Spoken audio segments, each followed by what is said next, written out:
As most of you know, there has been a lot of controversy over Donald Trump lately.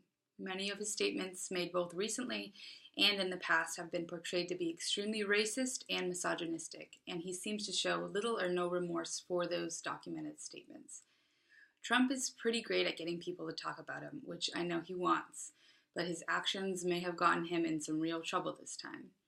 A woman named Suzanne Kelly from Aberdeen, Scotland, has recently put together a petition to ban Trump from the British Isles on hate speech grounds. Kelly explained that Trump exudes racist behavior and religious and nationalistic intolerance that should not be tolerated or welcomed in the UK. It is now up to the people of the UK to decide if they want this to happen or not. When taking on the perspective of someone who lives in the UK on this decision of Trump being banned, one has to consider what would be best for the country. Being a US citizen, I personally do not think he should be banned because we do have freedom of speech in this country, and although I myself cannot stand the person unless you break the law and are charged with a crime, there is really nothing anyone can do to ban someone from the USA.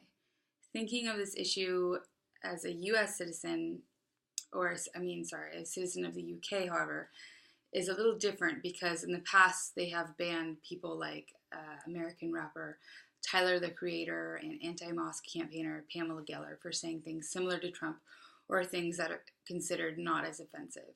So in my opinion, Trump should be banned as well.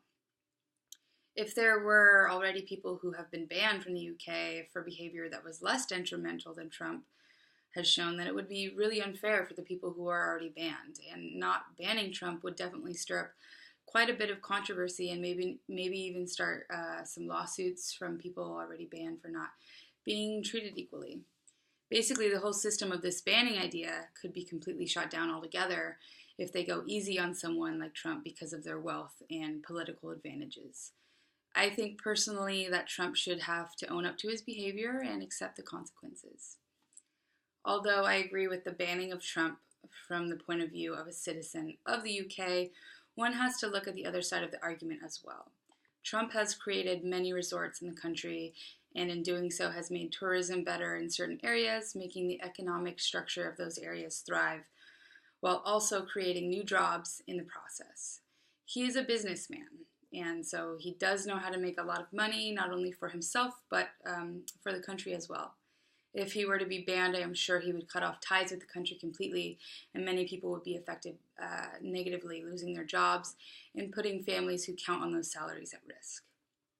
Although there are downsides to the exile or the banning of Donald Trump, it would show how the country is taking a moral stand to this type of behavior in the world, and it could help progress social and cultural change for the better in the world. The UK could be the first to start a chain reaction to show other countries that such lewd behavior should not be tolerated, and hopefully others will join in.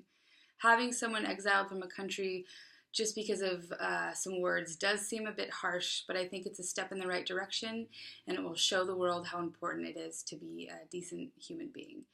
I am extremely curious how this will all play out and hope that whatever the outcome, Trump will get a little bit of a hint and start to change his behavior.